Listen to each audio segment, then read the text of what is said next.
Imagine the shock of a family discovering that their loved one, a simple fisherman, striving to support his 6 children, has survived a deadly U.S. military attack on a vessel suspected of carrying drugs, only to be branded a terrorist by none other than President Donald Trump himself.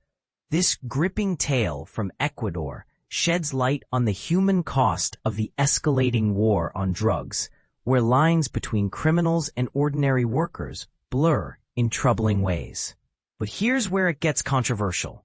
Is this aggressive approach truly dismantling drug empires, or is it unfairly targeting vulnerable individuals caught in a web they can't escape? Let's dive deeper into this story, exploring the details step by step to understand the full picture. In the coastal province of Santa Helena, Ecuador, a sister recounts the last conversation she had with her brother, Andrés Fernando Tufiño Chila, about a year ago. He mentioned he was setting out to sea to catch fish and earn a living, she shared with us.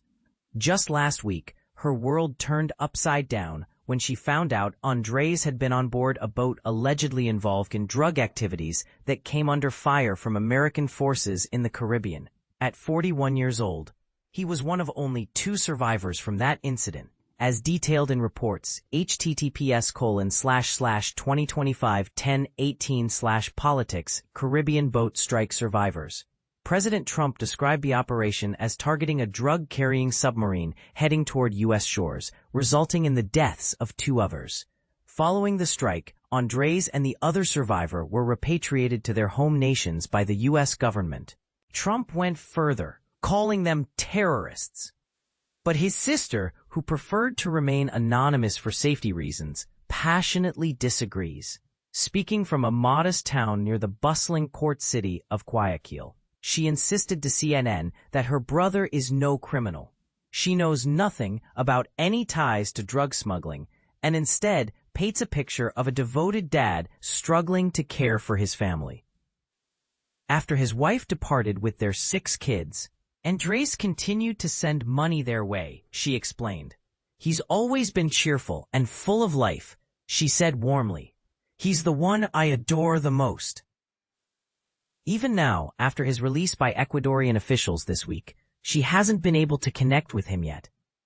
And this is the part most people miss, the backdrop of Ecuador's entangled role in the narcotics trade. The nation's Attorney General's office confirmed on Monday that there's no evidence of Andrés committing crimes on Ecuadorian soil. However, he does have a prior conviction in the U.S. Records indicate he was detained, found guilty, and imprisoned in 2020 for transporting drugs off Mexico's coastline, followed by deportation. To make matters more personal, his sister revealed that 2 of his brothers were apprehended just months ago on similar smuggling allegations. One is now detained in the U.S., the other in Ecuador. This family's ordeal mirrors Ecuador's transformation into a key pathway for global cocaine trafficking. As President Daniel Noboa of Ecuador has pointed out, roughly 70% of the world's cocaine originates from Colombia and Peru, flowing through Ecuador's borders. Smugglers typically haul these illicit loads across vast Pacific waters, offloading them in Mexico for eventual transport into the U.S. or Europe via overland routes. https://www.cnn.com/2025.Ecuador cocaine coast smuggling. For context, imagine a network like an underground highway where speedboats or small submarines, those drug-carrying submarines Trump mentioned, serve as covert carriers, dodging detection in the open sea. In Andrés' hometown, escaping this illicit economy feels nearly impossible. Life there is tough, as locals shared with CNN.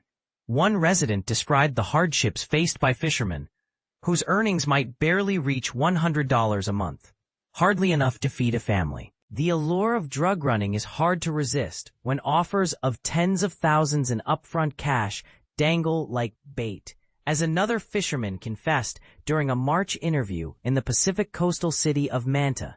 https://2025/04/Americas/Ecuador cocaine coast smuggling LATAM. It's a stark choice between scraping by in poverty or taking enormous risks for quick riches. Now, this profession is squarely in the line of fire from the Trump administration. Just this Tuesday, the U.S. broadened its naval offensive against suspected drug boats, striking a vessel in the eastern Pacific. According to Defense Secretary Pete Hegseth, both occupants perished. This marked the 8th such confirmed attack by U.S. forces on alleged smuggling crafts since early September. The first 7 targeted Caribbean ships near Venezuela, with at least 34 fatalities so far, 32 of them in that region alone. The administration defends these actions as vital for protecting American lives from drug overdose epidemics. But here's the controversial twist that sparks heated debate. Most U.S. overdoses stem not from cocaine, the drug flowing through these ocean routes, but from fentanyl, https://politics-Venezuela drug boats Trump. A synthetic opioid mostly made in Mexico and trafficked across the border by land, often involving U.S. nationals. Critics argue that blasting boats in international waters might miss the true sources of the crisis, instead punishing low-level operatives. As one expert noted in a podcast discussion, https://www.cnn.com/audiopodcast the whole story with Anderson Cooper episodes 7783EF08, 2CDB11EF, 850, BB210EC2BF. These strikes rarely hit cartel bosses, disproportionately affect expendable fishermen hired as pawns by larger criminal organizations. To give you a glimpse into the family's quiet grief, Andrés' sister guided us through the home they once shared. His room remains a poignant memorial, a glowing candle in his honor, his neatly arranged clothes still on the bed.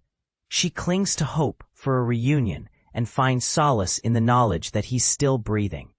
This story raises profound questions about the ethics and effectiveness of America's drug war tactics. Are these military strikes a necessary shield against addiction, or do they unjustly endanger lives like Andrés's without addressing root causes? Could a different approach, like focusing on poverty and rehabilitation, yield better results? And what about the moral dilemma of labeling survivors terrorists? Does that help or hinder global cooperation? We'd love to hear your take. Do you side with the administration's hardline stance, or do you see this as an overreach? Agree, disagree, or share a personal story in the comments below. Let's keep the conversation going.